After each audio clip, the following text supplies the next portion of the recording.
is 21:03, and I apologise for being a bit late. The reason for that is mainly down to the fact that we've got guests. I run a B&B, as you probably heard.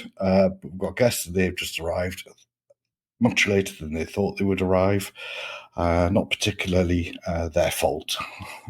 You know, these things happen, but it does interfere somewhat with the 1 hour a week where I just need to be on time. But anyway, and the other calamity that has happened today is the fact that my guest didn't show up. I was going to get a spiritual awareness person in, and they volunteered, actually. I think they wanted to plug their book. And unfortunately, I mean, we communicated, we had an idea of what we were going to talk about. It was all getting quite exciting. And, you know, I'm not particularly a believer in the spiritual side of things. Well, I lie. On some things I am, and other things I'm a bit more of a pragmatist. But, you know, it was starting to get interesting. We had a great episode all fleshed out, really. And then just a few hours ago, apparently he emailed to say that he wasn't very well and wouldn't be able to come on the show, which is a great shame, but maybe another time. So last week, if you remember, we had a show about Scottish independence and the claim of right, which said that sovereignty rested with the people of Scotland. And this was embedded in various other things like the Treaty of Union. And I had Alex, and he was really good. He was excellent, supremely knowledgeable. In fact, I've been emailing him several times over the last week, basically just getting to grips with other aspects. And I've got some more interviews lined up as well, which I am totally looking forward to. And also, in the meantime as well, we've had some feedback. Now then, some of it is, you know, weapons grade feedback, as in, you know, mass destruction type stuff. So I hope Israel doesn't come knocking at my door. And others is really nice. So, of course, I'm only going to read out the nice stuff. I'm not going to read out the horrible stuff, am I? Well, I'll read out one or two of them, I suppose. So, but before I go on to that, the other elements of the show today, I'm going to briefly talk about the wealth tax, to go through some developments on that, and also the gas prices as well. Oh, I'm all over the place today. Sorry. You see, this is what? The best laid plans of mice and men. So, first off, I'll just relax myself, I think, and read out some of this feedback. So, this one's from a chap called Darren, and he says, that Alex guy was brilliant. Well, of course he was. He's an expert in his field. Me, I'm just a sad individual who doesn't know anything about it. But anyway, he said Alex was brilliant. He says, just wanted to say I really enjoyed the episode. Alex Thorburn was class, calm, clear, and knew his stuff. It made me want to read more about Salvo and Liberation Scotland. I also loved the dry humour in your hosting. You should do that more often. All the best. Well, thank you very much. Someone else, who is this? Kay wrote in, this is the kind of conversation we need. John, I've been campaigning for Indy since 2012, and I've never heard such a clear breakdown of why sovereignty still matters. Too many folk just assume Westminster makes the rules. This episode dismantled that myth. More voices like Alex's need a platform. Thanks for giving them one. Onwards. Yep. So you're very welcome. In fact, it was lucky that Alex accepted. It was a bit of a off chance that I wrote to Liberation Scotland, and I was hoping someone would come on. Now, I do have someone else coming on from the Independent Scotland Party, which is under Liberate Scotland, which is a different entity altogether. But it's Colette Walker. She'll be speaking, although I think she wants to speak more about Liberate Scotland than she does actually about the free ports, and I might get someone else on about the free ports as well. So that'll be quite good. So another letter that came in, email. I've been following your podcast for a while now, and I wanted to offer a bit of feedback on the latest episode, Is the Union a Fiction? First off, I appreciate the depth of research that went into this one, referencing the claim of right, Treaty of Union, and bringing on Alex Thorburn was clearly a thoughtful move. That said, I struggled a bit with the pacing and tone this time. The material is important, but it was too long. Also, can you do a bit more BBC4 and a bit less pub night debate, if that makes sense? Well, I'm not sure it does make sense. I don't know what you mean by pub night debate. What are you on about? I didn't do any pub night debate. And I haven't got a received British accent either, so it's not as if I'm going to do anything like sounds like BBC Radio 4. But thank you for that feedback, Anonymous. This one is from Moira. Finally, some substance on independence. Hi, John. Just want to say how refreshing it was to hear something beyond the usual SNP press lines. The episode with Alex Thorburn cut through the fog. Finally, someone talking about sovereignty like it actually matters.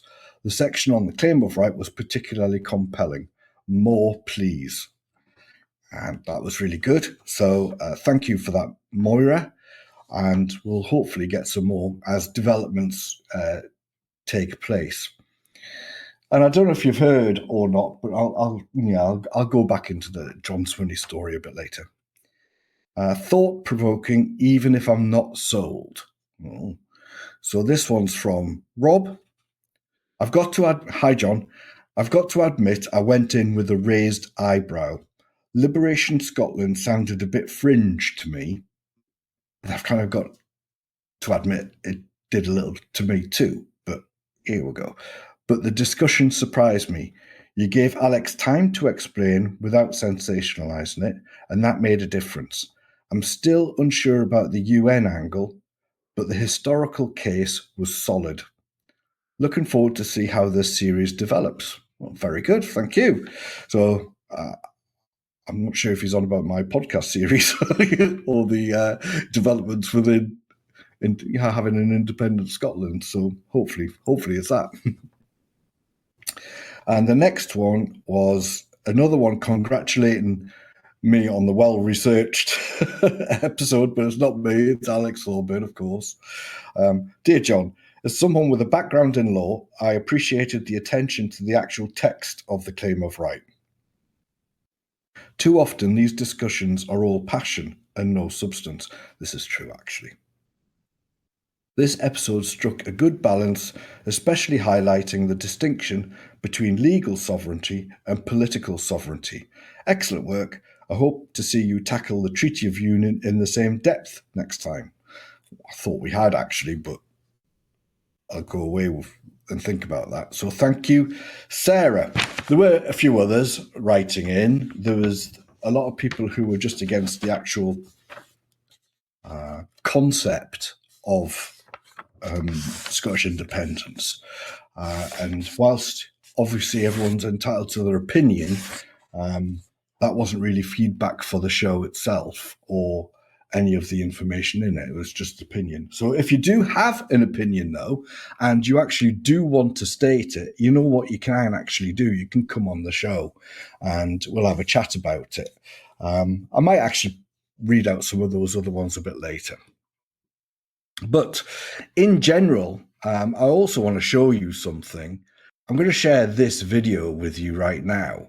And you tell me if the BBC or BBC Scotland is actually anti-Scottish propaganda or if there's a grain of truth to it. Now, bear in mind all of the things that the SNP have actually done for Scotland over the years, nearly 2 decades, and we get this almost constantly. Listen to this. Doctors' leaders say too many GP surgeries are on the brink of collapse. Psychiatrists say that Scotland is facing a mental health emergency. The head of Scotland's second largest teaching unions told the BBC that education is broken. Scotland's NHS is in permanent crisis. And engineering firms here say Scotland is facing a potential economic disaster.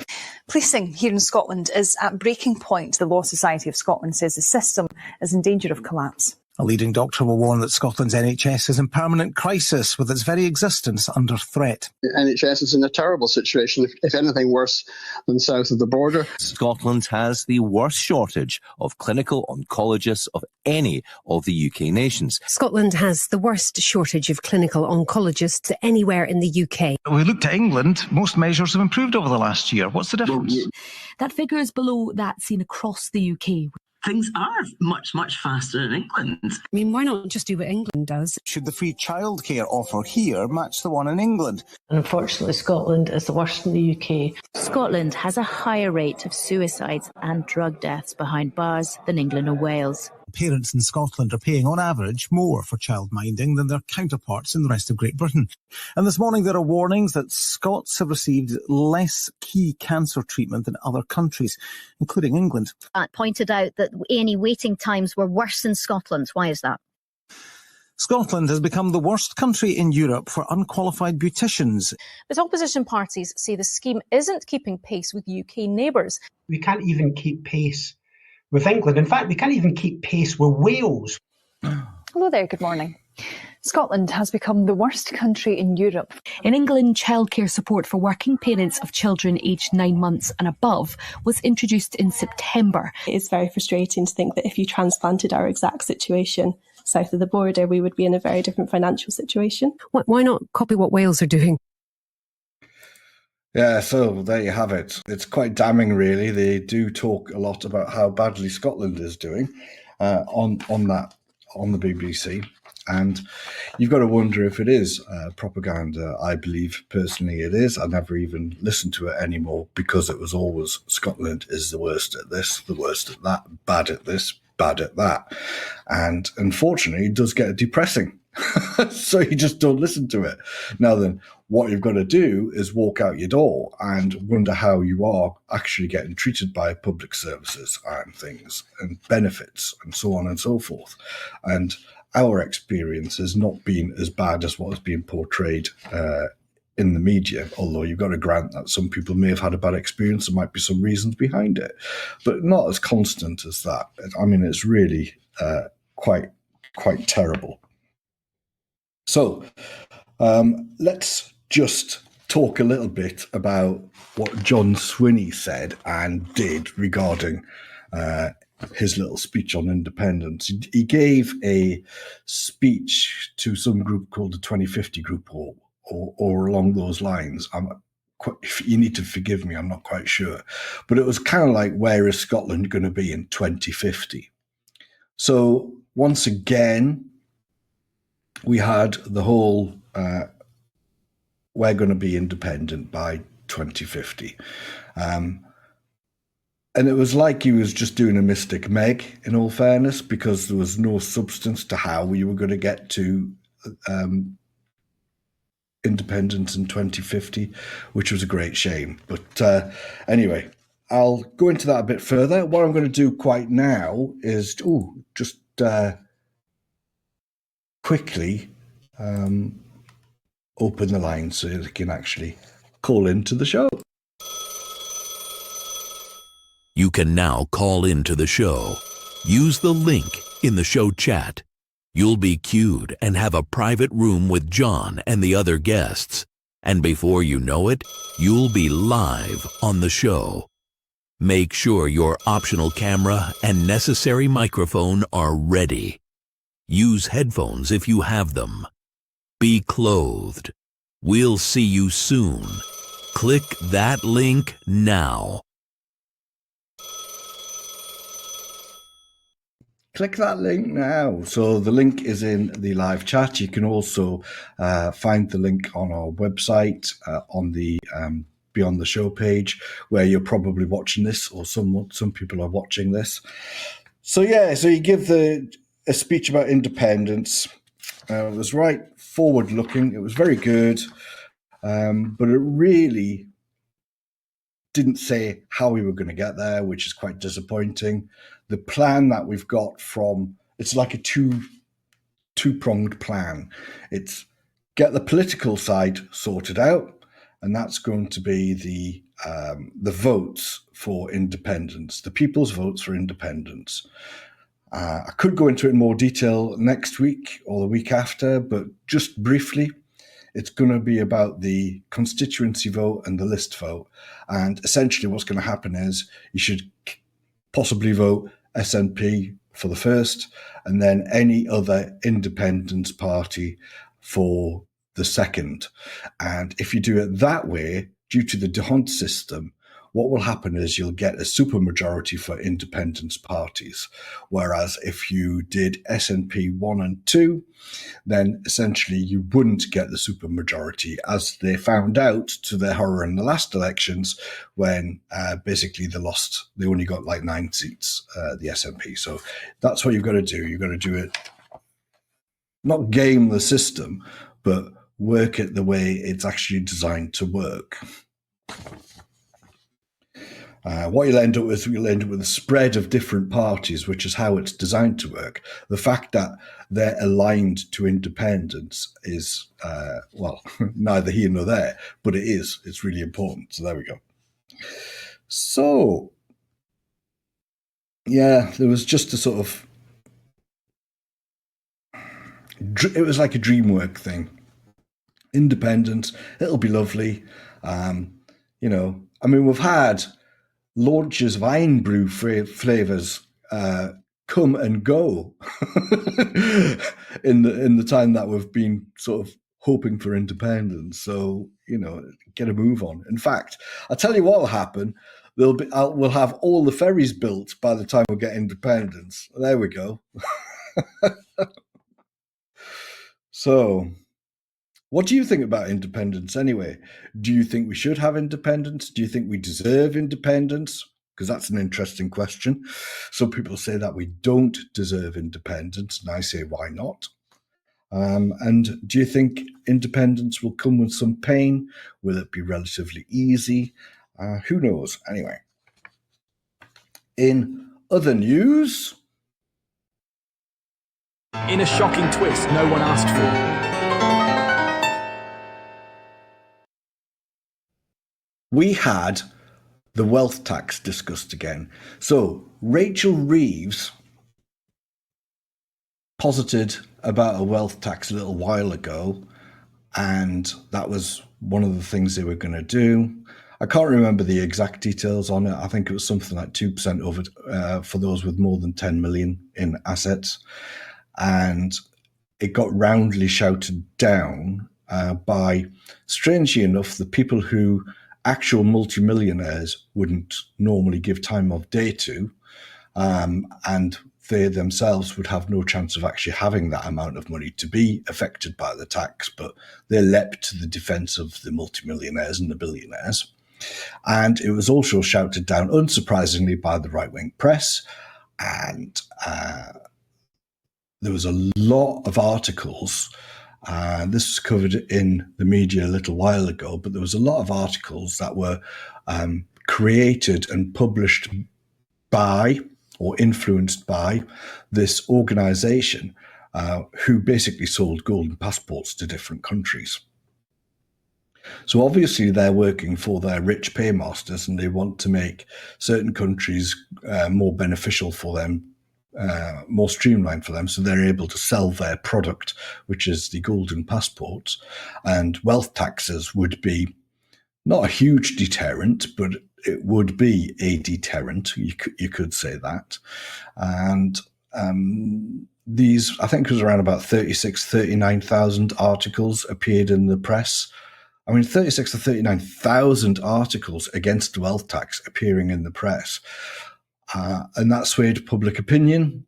And then Rachel Reeves backed off on the wealth tax.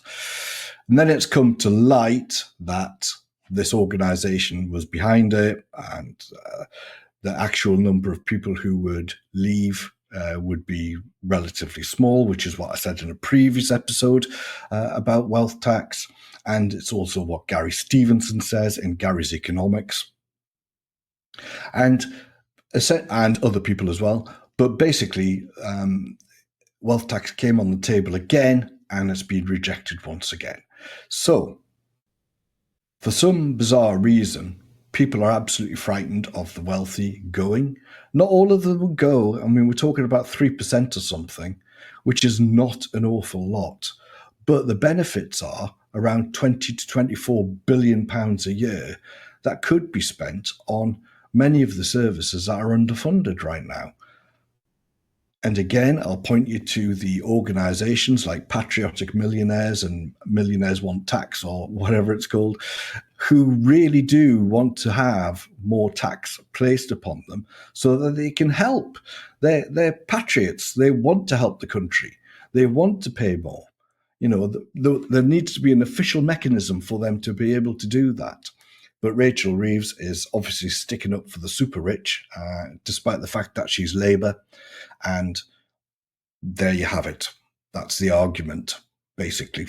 It's about as left-wing as my right nipple. It's bloody ridiculous, Labour is.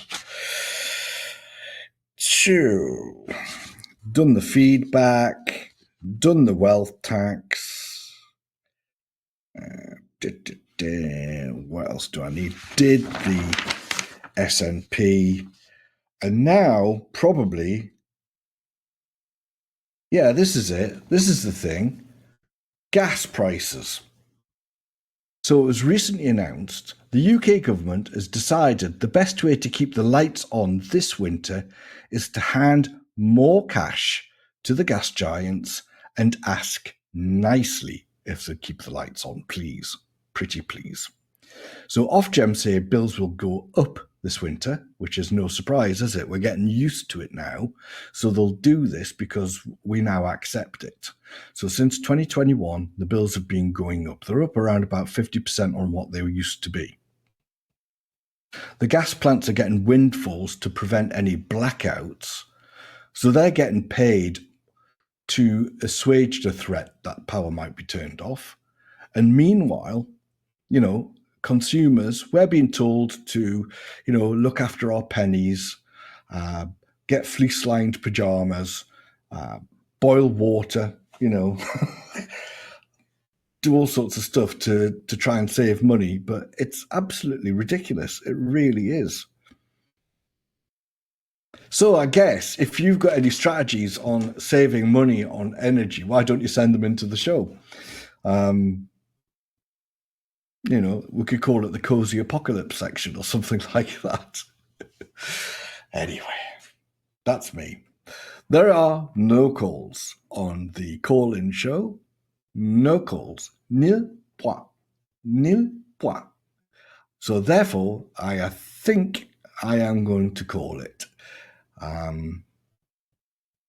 This won't be the last show, although if Israel and Iran and the US of A and Poodle UK have anything to do with it, it may well be. So I will not say goodbye forever. I'll just say goodbye for now. And hopefully we'll see you next week. But please, by all means, call in, leave some messages. John@richardsonsrubicon.com. Unfortunately, if they are piled with abuse like a couple of them were, they won't get read out. If they are reasonably critical, they will get read out. And if they contain praise, of course it'll get read out. But my God, I've got to say, this has been going on, this show now, for a few weeks in this format. And I've enjoyed doing it, but my eyes have been opened to the amount of, I don't know, how shall I put it, vitriol that people can actually give you. The confession that we had, which I can't read out for legal reasons and everything else, was just horrendous. It was absolutely horrendous. It was the worst thing I'd read. And the therapists who I contacted about it, they were just shocked. So I don't know, that person needs help, like I said, but I don't know whether that person is alone, because some of the emails I've got are actually quite sick as well. So I don't know if people spend all their day just making this stuff up and wanting to send it in somewhere, or if it's genuinely pretty twisted people out there. But hopefully these people who wrote in and gave me some reasonable feedback on the episodes, hopefully these are outnumbering the absolutely crazy kooks that exist elsewhere. Anyway, I have got to go, and thanks for listening. If you've just joined, I'm sorry. It's the time that I've got to go, and there's no more material. Unless anyone wants to say anything in chat, I'll give you a few seconds to say something in chat.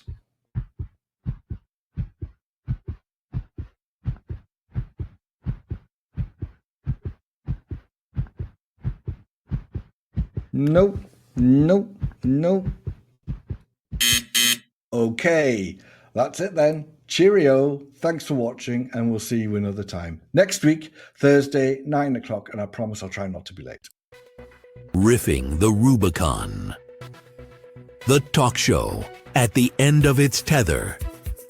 This podcast was brought to you by a simple man. The website is at richardsonsrubicon.com, where you will find all social links apart from X. You'll also find the details of the next live show, which is usually on a Thursday at 9 p.m. UK time. There are many ways to take part on the show, from simply listening or watching, reading the show notes, leaving a voice note, emailing the show at john@richardsonsrubicon.com, arranging a fireside chat at a time of your choosing, becoming a guest, or calling in to the talk show during recording. You have no excuses, and we have absolutely no plan. Join in now. richardsonsrubicon.com